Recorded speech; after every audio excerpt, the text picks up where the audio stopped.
ជំរាបសួរបងប្អូនទាំងអស់គ្នាថ្ងៃនេះចង់បង្ហាញបងប្អូនពីការធ្វើសាឡាត់ដំឡូងបារាំងរបស់ខ្ញុំចា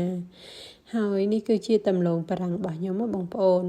ខ្ញុំអានេះខ្ញុំដកខើយផ្ទះខ្លួនឯងបងប្អូនចាហើយល្អមែនតើឡើងថ្មីចាខ្ញុំមានថ្ងៃនេះខ្ញុំដាក់ខ្ទង់ប្រហែលជា7-2 ផោនណាបងប្អូនខ្ទង់ប្រហែលជា7ខាំអីនៅដំឡូងបារាំងណាចាហើយយើងចិតសបកវាឲ្យស្អាតចាបន្ទាប់មកលាងទឹកឲ្យស្អាតហើយយើងយកវាមកហាន់ល្អិតចាប៉ិនមេដៃប៉ិនមួយថ្នាំងដៃអញ្ចឹងណាចាហើយបន្ទាប់មកដំឡូងបារាំងហ្នឹងយើងយកវាទៅស្ងោរបងប្អូនស្ងោរវាដាក់អំបិលផងចាកុំភ្លេចឲ្យសោះដាក់អំបិលអត់ឆ្ងាញ់ទេដាក់អំបិលមកល្មមណាកុំដាក់ឲ្យប្រៃចាហើយនៅពេលស្ងោរឆ្អិនហើយចឹងទៅយើងអាចស្រង់វាដាក់កញ្ឆេងទុកឲ្យវាត្រជាក់ម្ដុំចឹងទៅណាបងប្អូនចាហើយបន្ទាប់មកទៀតយើងត្រូវរៀបគ្រឿងចាគ្រឿងថ្ងៃហ្នឹងខ្ញុំមានដូចជាខ្ទឹមបារាំងខ្ញុំដាក់មកចាហៀងហើយនេះគឺដើមសេឡារីយើងហាន់ល្អិតចឹងមកចាខ្ញុំដាក់ខ្ទង់2ដើមចា2ដើមទូចទេចាហើយបន្ទាប់មកយើងហាន់ឲ្យល្អិតចឹងមកបងប្អូនចាហើយចំពោះខ្ទឹមបារាំងក៏ចឹងដែរយើងចិតល្អិតមកចាហើយនេះជាការចាត់ខ្ទឹមបារាំងរបស់ខ្ញុំបងប្អូនល្អិតប៉ុណ្ណឹងណាចាហើយបន្ទាប់មកយើងទុកម្ដុំទៅជាមួយនឹងដើមសេឡារីហ្នឹងឥឡូវនេះយើងមកលាយម៉ាយ៉ូណេសចាចំពោះម៉ាយ៉ូណេសវិញខ្ញុំ5ស្លាបព្រារៀងកំប៉ុងនិយាយទៅឡើងពេញហ្មងចា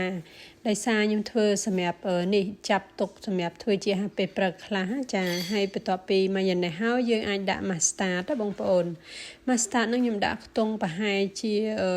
មួយកាចស្លាបព្រាមិនជាច្រើនប្រហែលទេចាហើយបន្ទាប់មកទៀតគឺមានគ្រឿងបន្ថែមដូចជាខ្ញុំដាក់ស្ករប្រហែលជាកន្លះស្លាបព្រាបាយបងប្អូនចាហើយនឹងដាក់អំបិលបន្តិច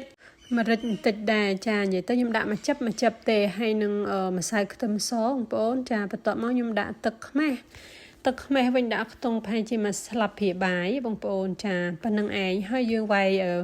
ម៉ាយ៉ូណេសហើយនឹងគ្រឿងទាំងអស់ហ្នឹងឲ្យចូលជាតិតែមួយឲ្យវាលាយចូលគ្នាស្ករអំបិលអីចឹងណាចា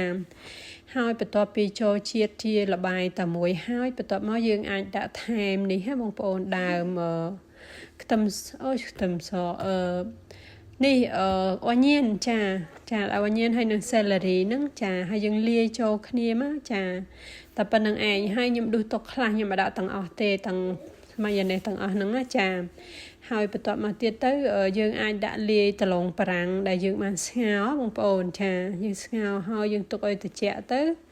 ហើយយើងចាក់យកមកលាយចឹងមកចាតែប៉ុណ្្នឹងឯងបងប្អូនរួចរាល់ហើយអូខ្ញុំភ្លេចពងមាន់មួយមុខទៀតបងប្អូនចាពងមាន់ស្ងោរចាខ្ញុំដាក់ខ្ទង់3-4 គ្រាប់ចាហើយយើងកាត់ល្អិតប៉ុណ្្នឹងមកហើយដាក់ចុងក្រោយមកយើងលាយចូលគ្នាមកឆ្ងាញ់ណាស់បងប្អូនសាឡាត់ហ្នឹងណា